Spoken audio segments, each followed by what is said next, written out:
to Iconic Talk. This is your community's podcast with conversations about real estate, local happenings, and all things Winchester, Virginia. I'm Mark Francis, a local realtor, broker, and owner at Icon Real Estate. And I'm Megan Eanes, a local realtor for 21 years and part of the Icon Real Estate team.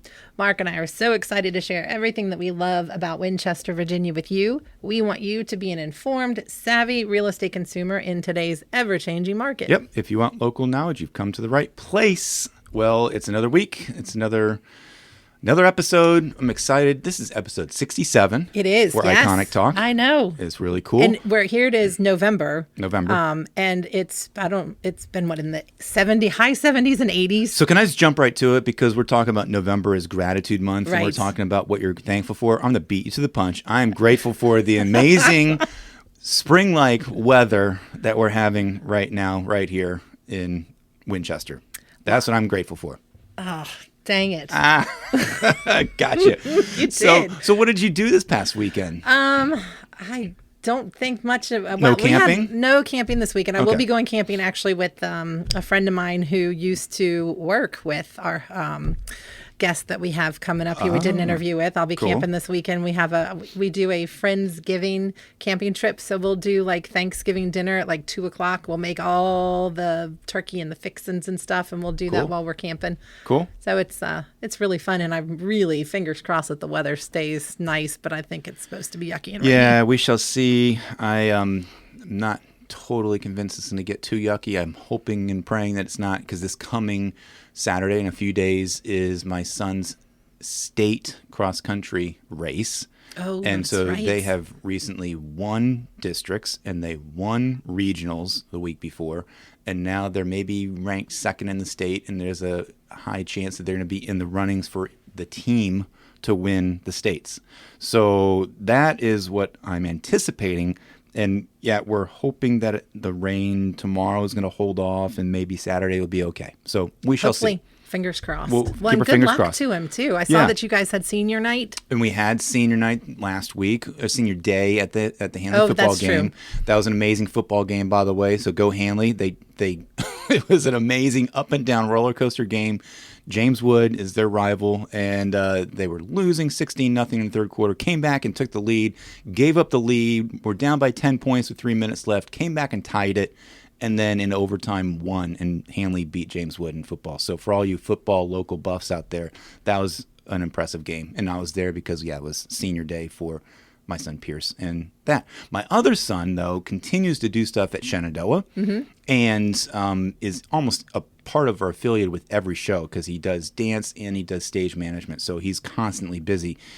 He was a part of a show last Friday night that was one of the more unusual performances and shows that I've seen, but it just speaks to what Shenandoah offers. It was technically an opera, but it had dancing with it and had live instruments with it in their small little black box. And honestly, because it was opera, it wasn't English, it was still challenging to understand the plot, but they had immersive media and graphics on the wall, and they had dancers, and you were like right there on the floor.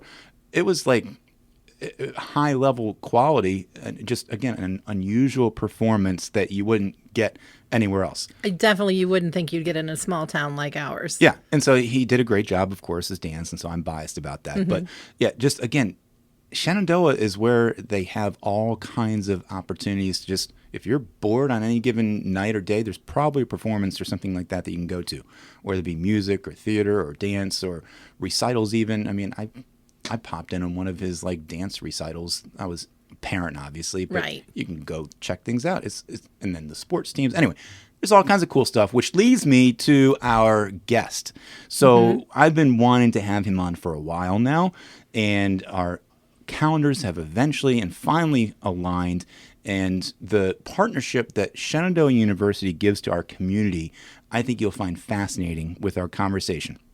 This is the Vice President of Recruitment and Chief Creative Officer for Shenandoah University. So, Megan, you and I, we got a chance to chat with them. We did. And meet with them just a little while ago. Scott Spriggs. So here's our chat with Scott from Shenandoah University. Well, here we are with Scott Spriggs from Shenandoah University. how are you? I'm great, Mark. Thanks for having me. Yeah, I really appreciate so it. excited about having you here, and we talk about our community all the time. Shenandoah is the pinnacle of our community, and you are one of the key players on campus. It's exciting to have you here. Well, thank you. I really appreciate that, and I appreciate that Shenandoah is in high esteem like that, and I appreciate being a part of Winchester. Yeah. So give us a little bit of a background. Tell us where you're from. Wow. And what drew you to Winchester. Yeah. Yeah. Yeah, so I was born in Fairfax, Okay. and my family and everything is from out that way. And my mom actually, she went to college down the valley and found a 1904 farmhouse in the place called Tom's Brook, if you've ever Of course. gotten lost on a windy road. Yep. She bought that before she was married and everything. And then we moved from Vienna out this way, and I ended up going to high school just down the valley at Strasburg High School. Okay. And then from there, went on to college. Went to Virginia Tech first, and then also went to JMU. And so met my wife. She is a 2-time graduate of Shenandoah University, the conservatory there. So she's got her undergrad in music ed, and then her master's in choral conducting. Yep. And so, And what's her name? It's Danielle Spriggs. There you Yes. go. Yeah, I won't call her by her maiden name, but she. Yeah, it's interesting when you graduate and what are the opportunities of that time. So she had a great job. I had a great job actually working for Chantel down in Edinburgh, and we were like, you know what? Let's look at moving. We've been here in this area.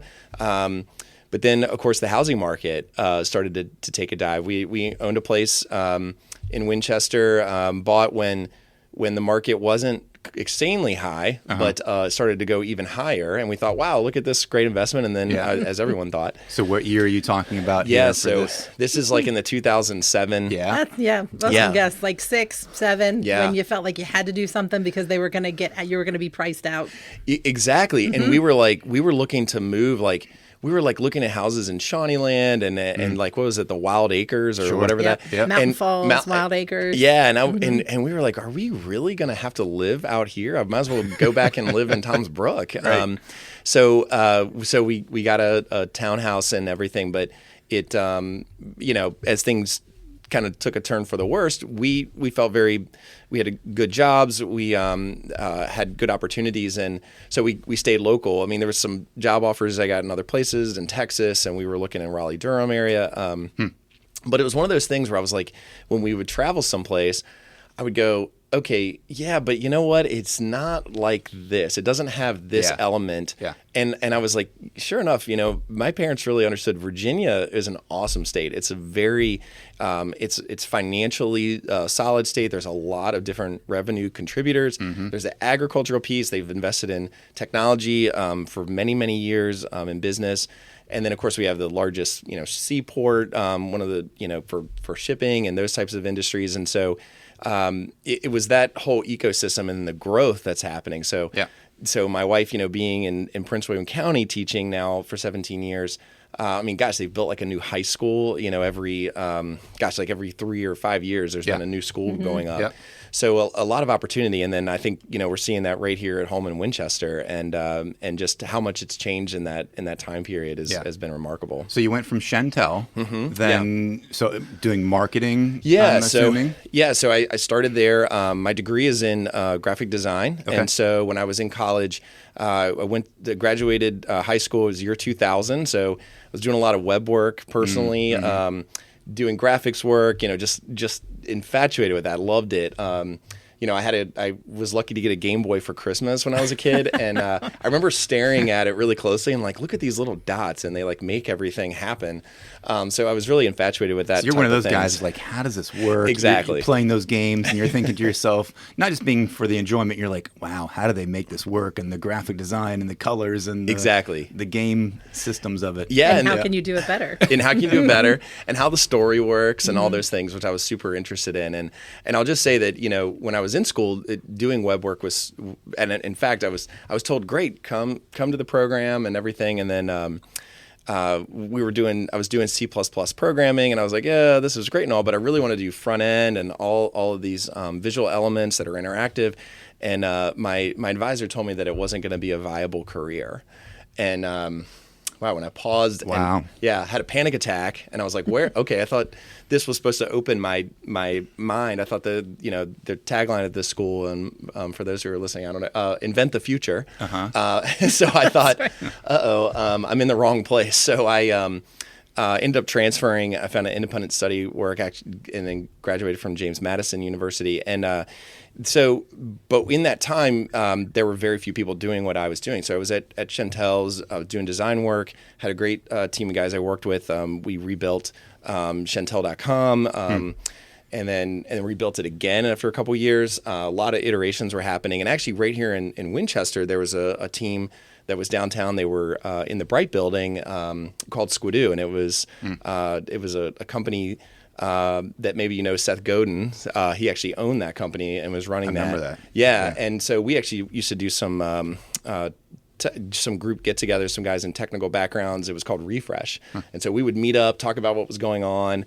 It was really great, the ecosystem here for that. And actually right here in this building was one of those Microsoft groups, Suskutech was here. Yes. So yeah. Yep. And so those guys were involved with that as well. So yeah, it was one of these like, learn it on the ground, find network and resources. And then I found out about a job opportunity at Shenandoah. I had worked there previously for a short period of time as the designer in the conservatory, but there was an opening for a creative director in 2011, and I ended up going there. And one of the big reasons they selected me is that they wanted to completely redo su.edu, and so they had a kind of some older programming technology they were using. CRM was a little outdated, so rebuilt all of that on WordPress and using a lot of the group members that I knew from Refresh actually to help with that program. Wow. So that was really, really exciting. And so that really solidified your location here, because you were talking about you could live anywhere. You're shopping around. You and Danielle are thinking, and then both you guys together probably were like, Winchester's the place to land. And then if you're getting a job at Shenandoah, you're here. This is you're here for good. Yeah, I feel a little bad because we were both driving at that point, because I was driving down to Chantel's about 45 minutes. She was driving about 50 minutes. And we said, you know what?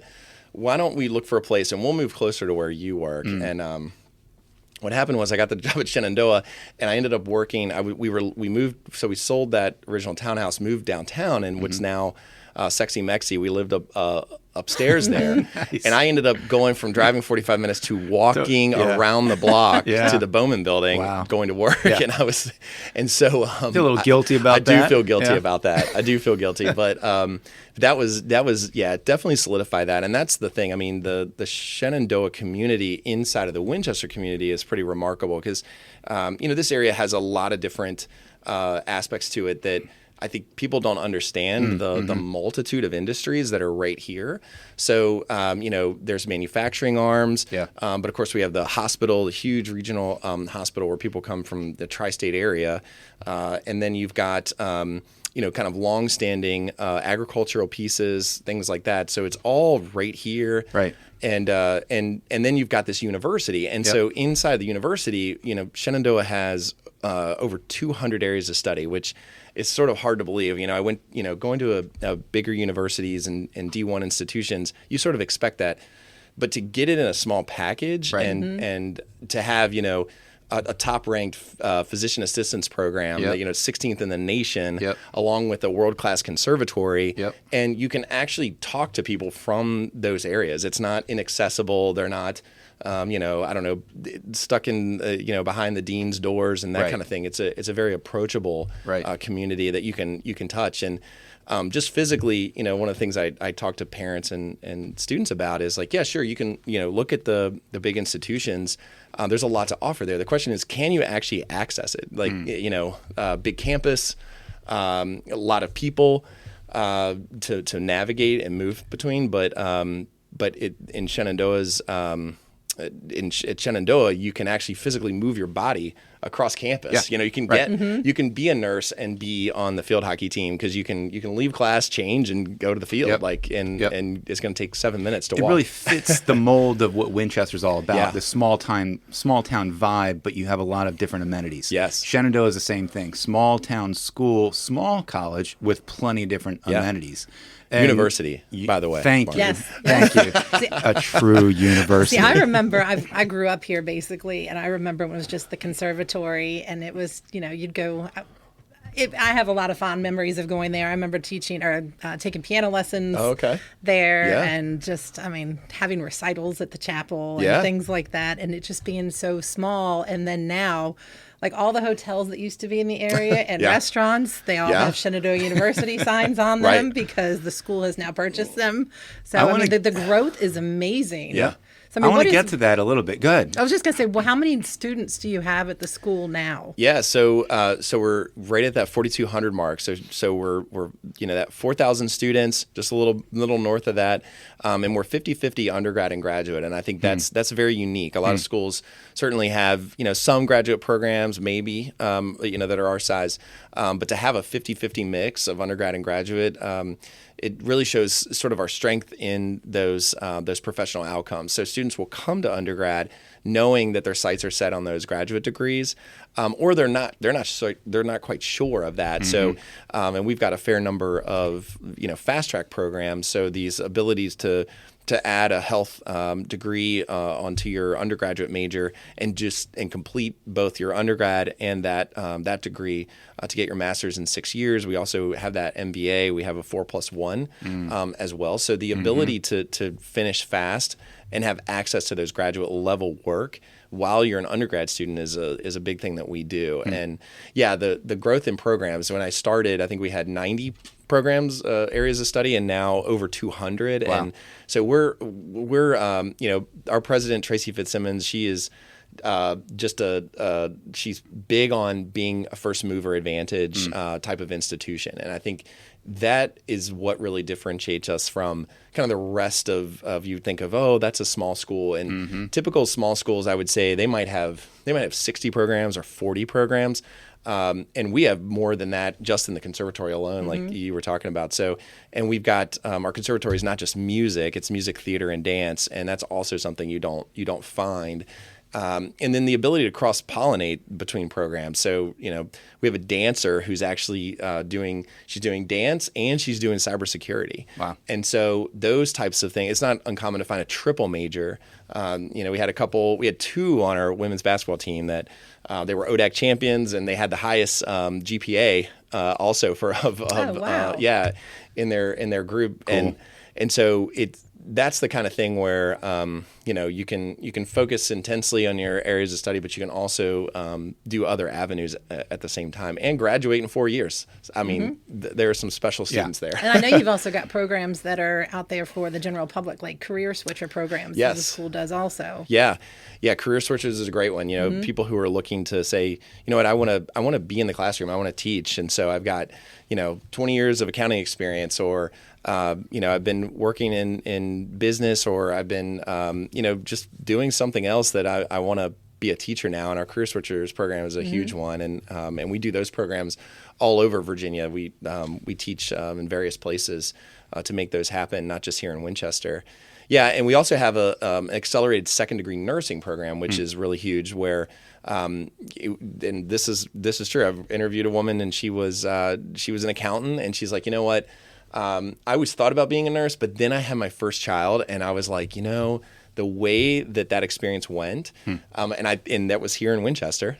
She's like, the way that experience went, she's like, I just realized, you know what, I really need to pursue that career in nursing. And so the accelerated second degree nursing program, you take your undergrad degree, we look at those credits, and then see if you qualify to do a nursing degree in 15 months, which is I didn't even know that was an option. That's fantastic. Yeah, that's cool. Yeah. Yes. And it's neat how there is a partnership with our community of doing that.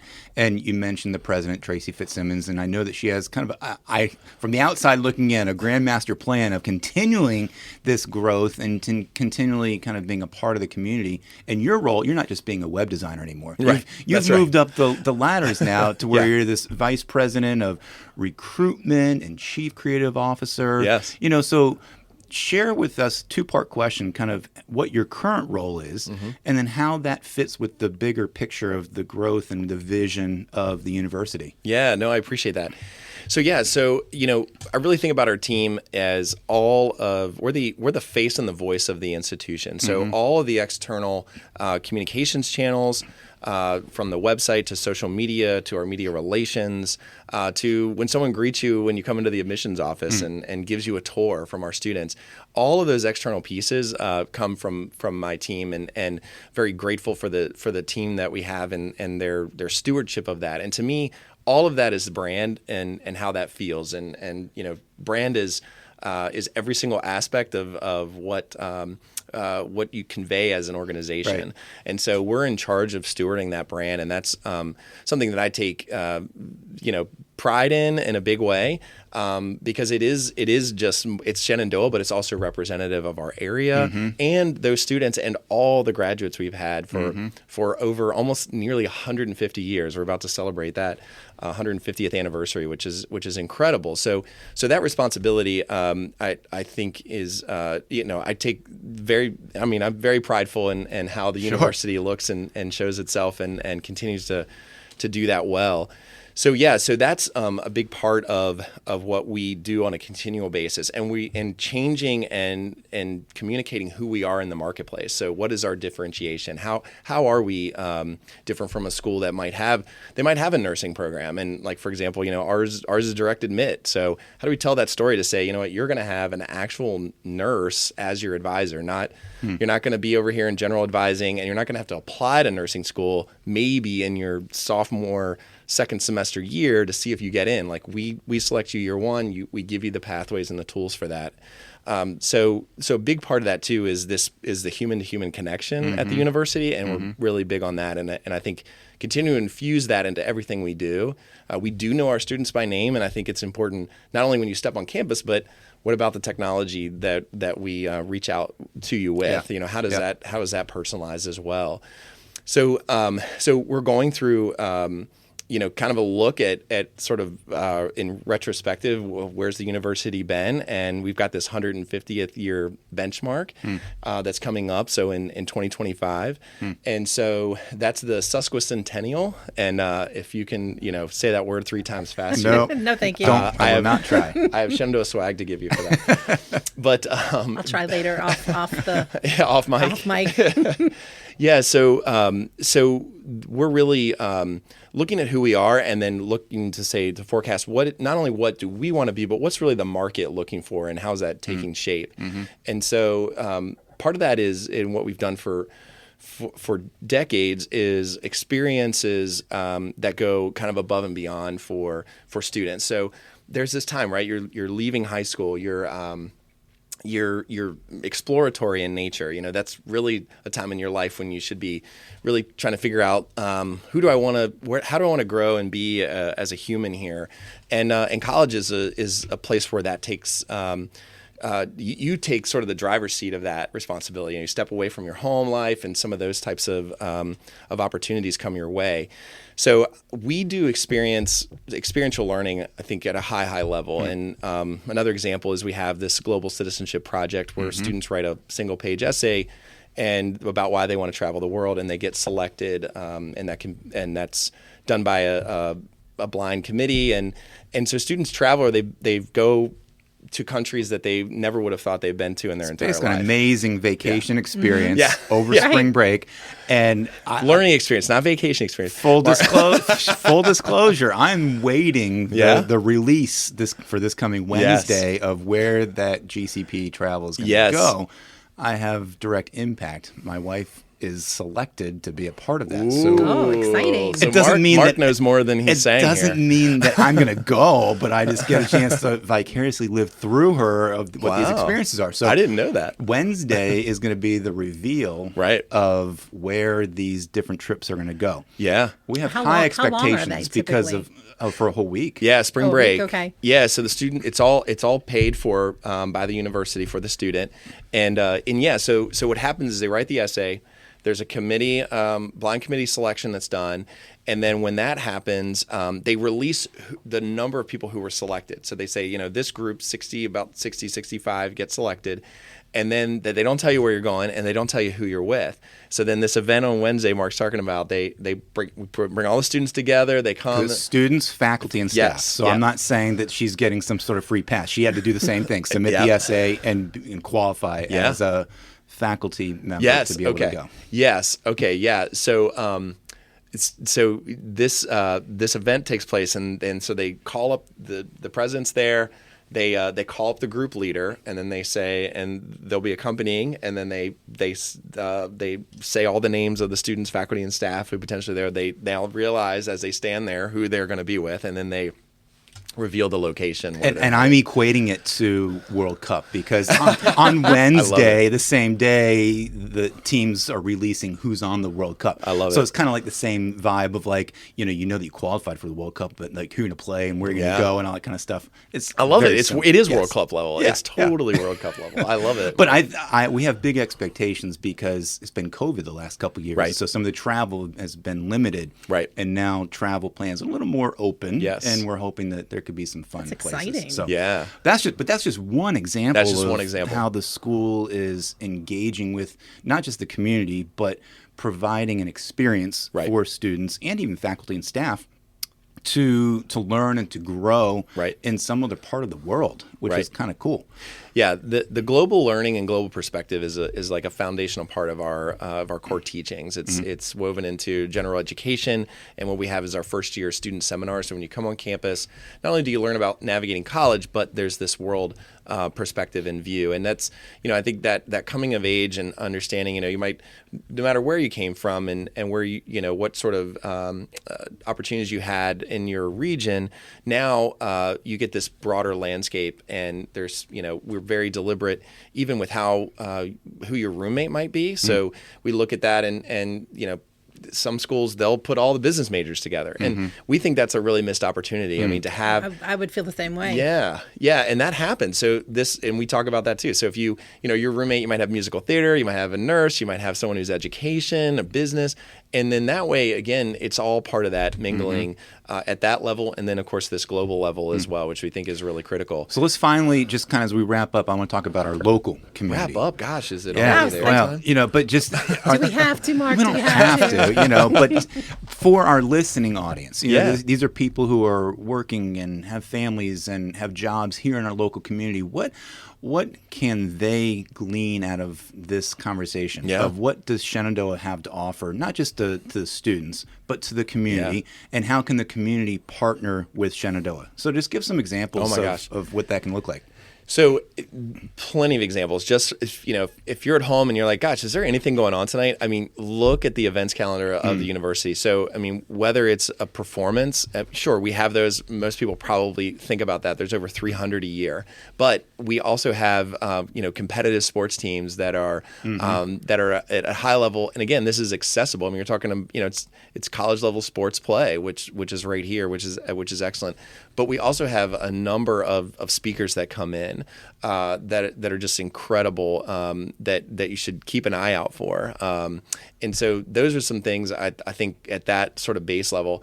And then, when it comes to volunteer opportunities and working in the community, the university always welcomes that. Actually, we have our again with our athletics, we actually have some of the highest volunteer hours for the ODAC that we're part of, the Old Dominion Athletic Conference, where we continually have the highest number of volunteer hours of any of the other athletic groups across the ODAC. So we're always interested in those types of opportunities. When it comes to if you've moved out here and you're you yourself are thinking, can I give back? Can I volunteer? We're always interested in that. And where would you go to find that information out? I was getting ready to say, I'm like, you know what? I'd kind of like, my daughter's playing volleyball now, and my stepdaughter also plays too. I'm thinking that might be kind of fun to be able to kind of volunteer on the college level. Yeah. So we have Rebecca Gibson is the one who does all of our civic engagement work, and cool. She runs that center. She's amazing. I know her. Do you know her? Yeah, absolutely. So Mark knows everybody. No, she is incredible. So Rebecca is amazing. You can reach out to her.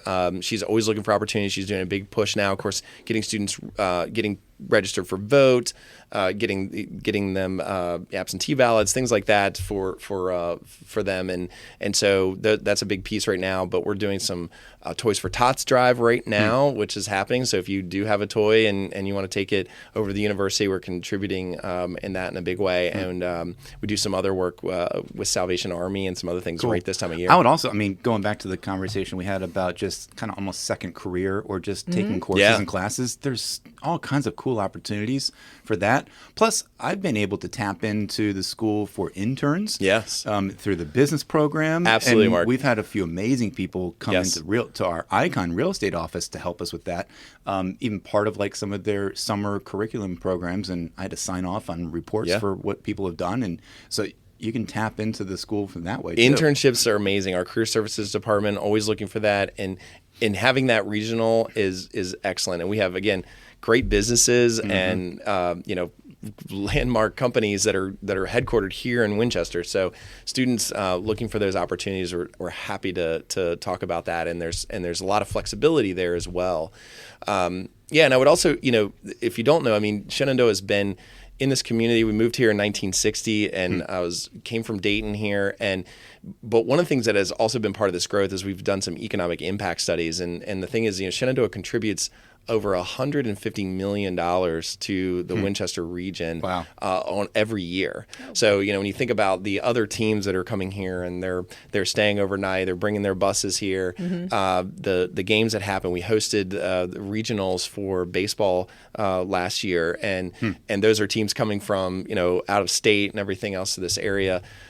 So it's the students, of course, who live here that rent housing here. They want to live off campus after they move into that junior year sometimes. So all of those, they're walking the streets, and they're eating. Shows, like you're saying, people coming in for that. And you've got the business symposium also. That's usually February, March, somewhere in there. Typically, it can hit in that end of March, April time frame is when we do the business symposium. Another great experience, and definitely should sign up for that. And we've had some powerhouse speakers. Just incredible. This is a fire hydrant, just amount of knowledge and just information just coming out here for you guys. Sorry if I'm. Please slow it down if you need on the podcast. And you also do programs with the high schools, don't you? Yes. For pharmacy techs and some other different things. Yeah, we've not only in the health professions, but we also have, we just had the future business leaders come into campus. They were up from Shenandoah. They were on campus doing a tour and learning about that. The DECA members as well. We have a group for the Latinx students that can also plug in. So we've got higher enrollments in those areas. So just continuing to connect with the community in areas that are growing. And and students are surprised about this area, right? They you think of a 4,000 student school. It's not 25,000, but then they come to Winchester and they see, my gosh, look what's available here.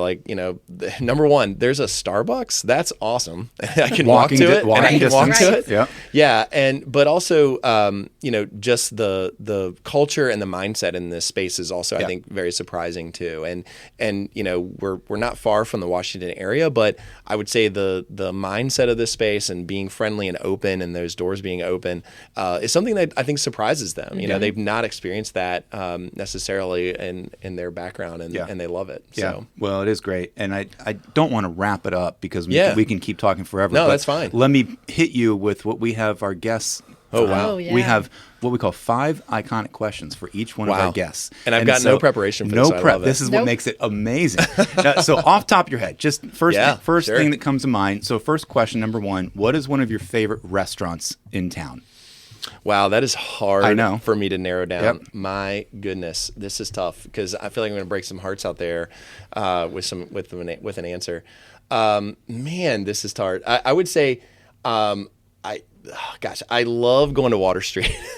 Water Street is one, and I probably tell more parents about it. A couple things. One, it's got an easy location. It's right there on Boscawen. It's perfect for the afternoon because if you get there in the afternoon, the sun is setting, so there's a shadow cast across the outdoor seating.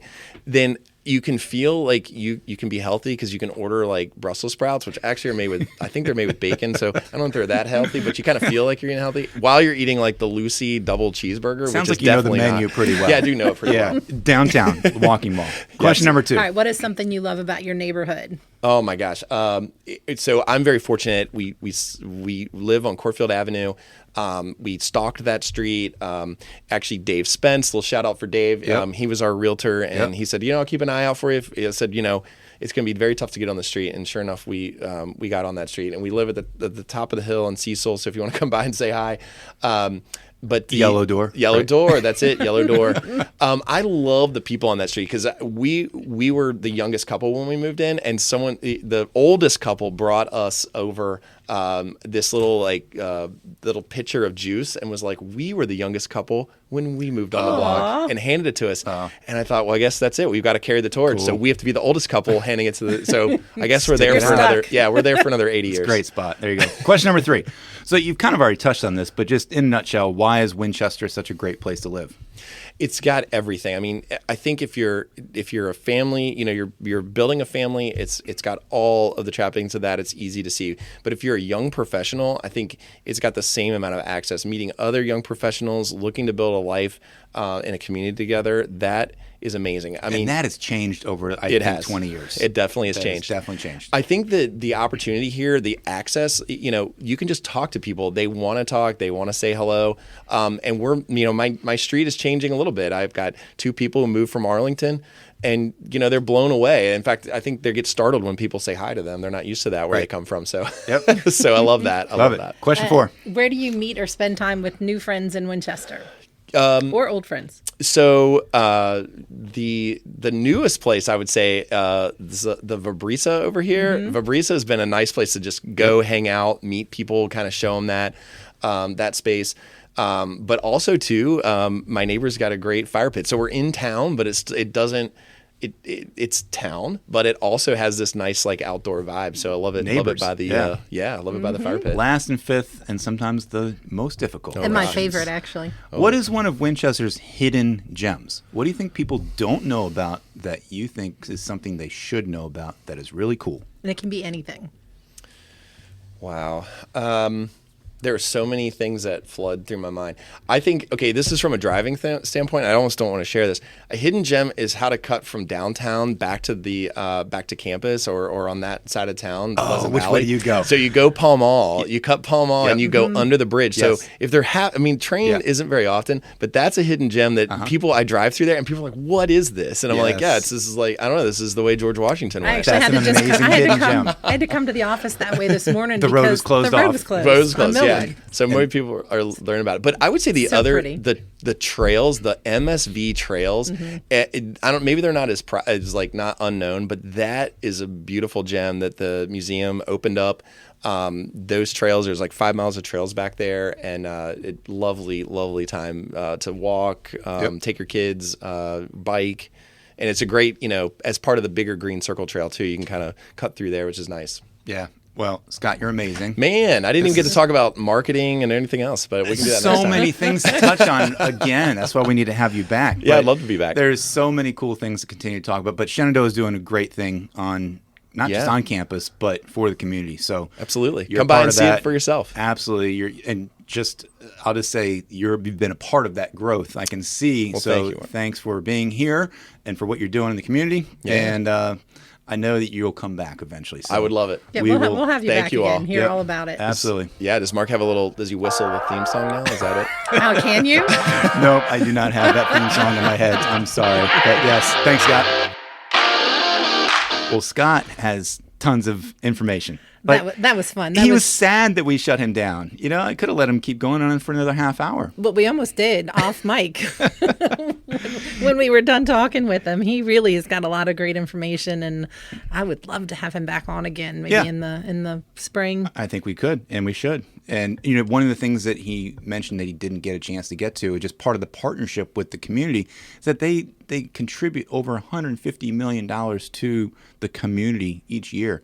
Essentially, just as far as their contributions and giving back to the community. And, we were talking about off mic of the baseball field. They get a chance to partner with the city of Winchester, and how there's the Winchester Royals and now Shenandoah University, and just the collaboration that Shenandoah brings, that he's really connected with those insider conversations. Kind of go to our musical reference of Hamilton, the room where it happens. Right. He's in those rooms where things happen at Shenandoah.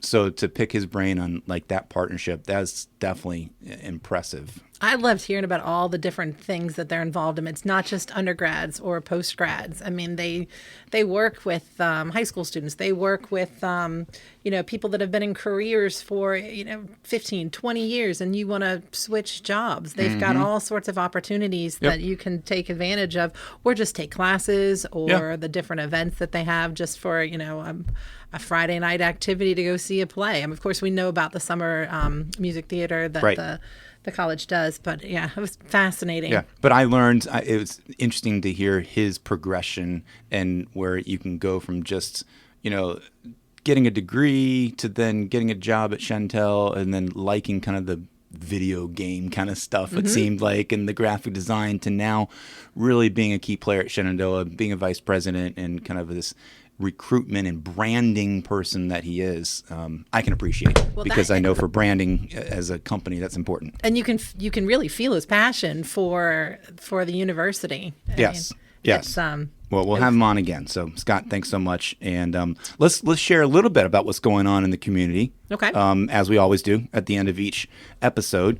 But let's start with Shenandoah, because, that's an obvious choice there.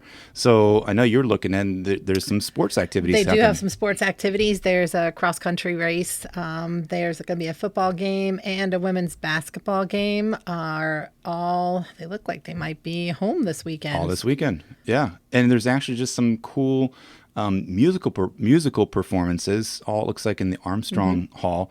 One on the 11th, little big band, where you get some special musicians there to play in concert to honor veterans and things like that. There's going to be a symphony orchestra on the 12th, and on the 13th, one of their own,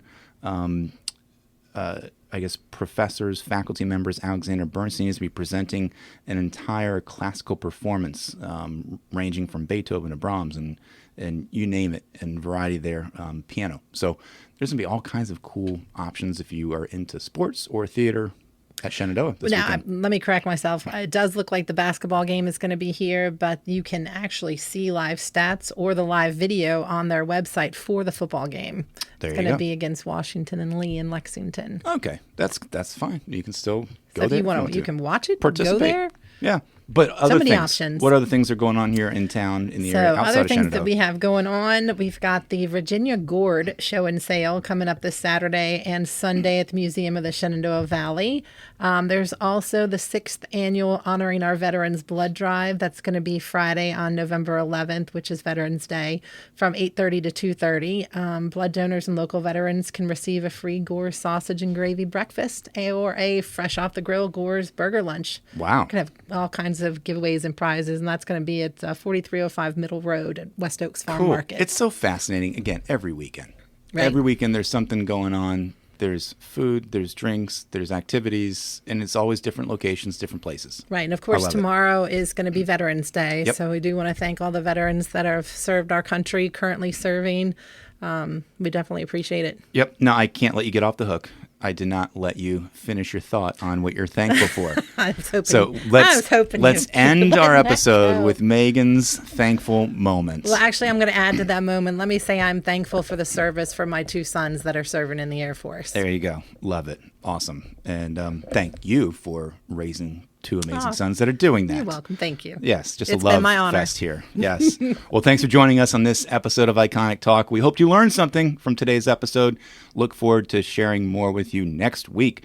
Remember, when you look for a real estate professional, make sure they are experienced, innovative, personal, dedicated, and available. We appreciate you spending some of your valuable time with us. And if you have a moment, we'd love it if you would leave us a rating and review. And if you're enjoying listening, take a moment to subscribe or share this podcast with your friends. Definitely. Thanks to our editor extraordinaire once again, Simi Battaglia. Until next time, think iconic.